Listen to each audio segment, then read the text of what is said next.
اعوذ باللہ من الشیطان الرجیم بسم اللہ الرحمن الرحیم قل ارأيتم ان كان من عند الله ثم كفرتم به من اضل ممن هو في شقاق بعيد سنريهم آياتنا في الآفاق وفي أنفسهم حتى يتبين لهم أنه الحق اولم یکف بربک انہ علی کل شیء شہید الا انہم فی مریۃ من لقاء ربہم الا انہ بکل شیء محیط۔ سورہ حامیم السجدہ، جس کا دوسرا نام سورہ فصلت بھی ہے، آیات 52 سے 54، اور یہ سورہ مبارکہ کی آخری آیات ہیں۔ سابق آیات میں انسان کا مزاج بیان کیا گیا۔ جب انسان پر انعامات ہوتے ہیں، نعمتیں ہوتی ہیں، تو وہ اعراض کرتا ہے، اور جب مصیبت تکلیف پہنچتی ہے تو پھر وہ لمبی لمبی دعائیں کرتا ہے۔ قل کہہ دیجئے، ارائیتم، یہاں یہ اخبرونی کے معنی میں ہے کہ مجھے بتاؤ، یعنی اے پیغمبر علیہ السلام ان سے کہو، ان کان من عند اللہ، اگر یہ اللہ کی جانب سے ہوا کہ تم قرآن مجید کے انکاری ہو، اسے منزل من اللہ ماننے کو تیار نہیں ہو، ثم کفرتم بہ، تم نے اس کا انکار کر دیا ہے۔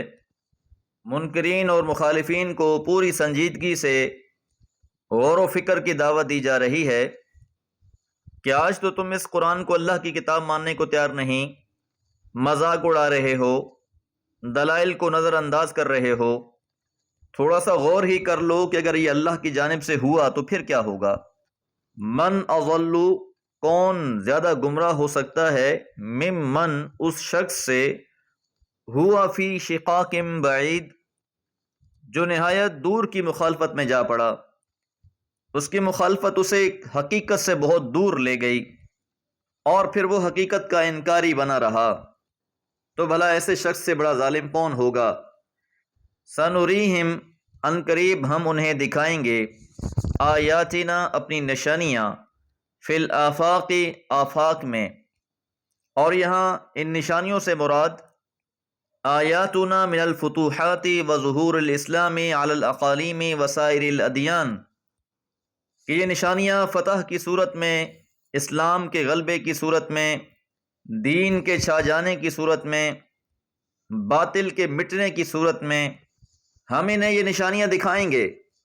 وفی انفسہم، اور خود ان کے اندر، ان کے نفسوں میں بھی، حتی یتبین، یہاں تک کہ واضح ہو جائے گا، لہم، ان کے لیے، انہ الحق، بلا شبہ وہ حق ہے۔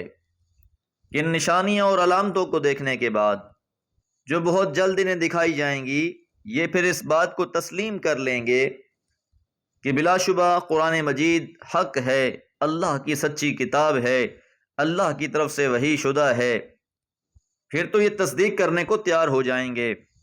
اولم یکف بربک، اور کیا کافی نہیں ہے آپ کا رب، انہ، بلا شبہ وہ، علی کل شیء، ہر چیز پر، شہید، گواہ ہے، کہ اللہ ان باتوں کا خود شاہد ہے۔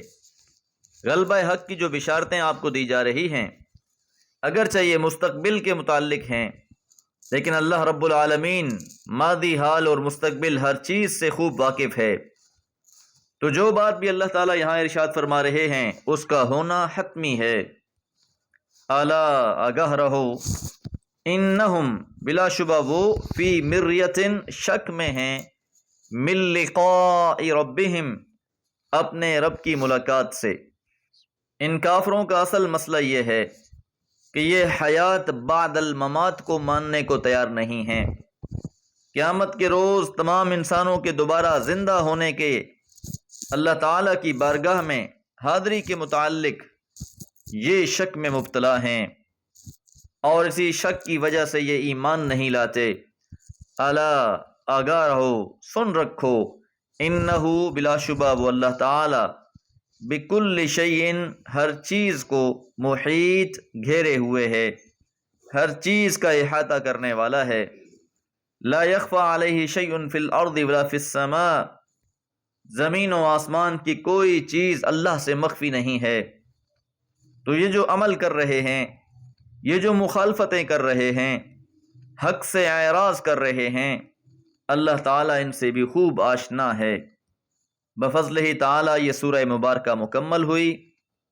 دعا گو ہیں اللہ تعالیٰ ہمارا پڑھنا سننا اپنی بارگاہ میں قبول فرمائے اور اسے ہماری نجات کا ذریعہ بنا دے۔ وما علیہ الا البلاغ۔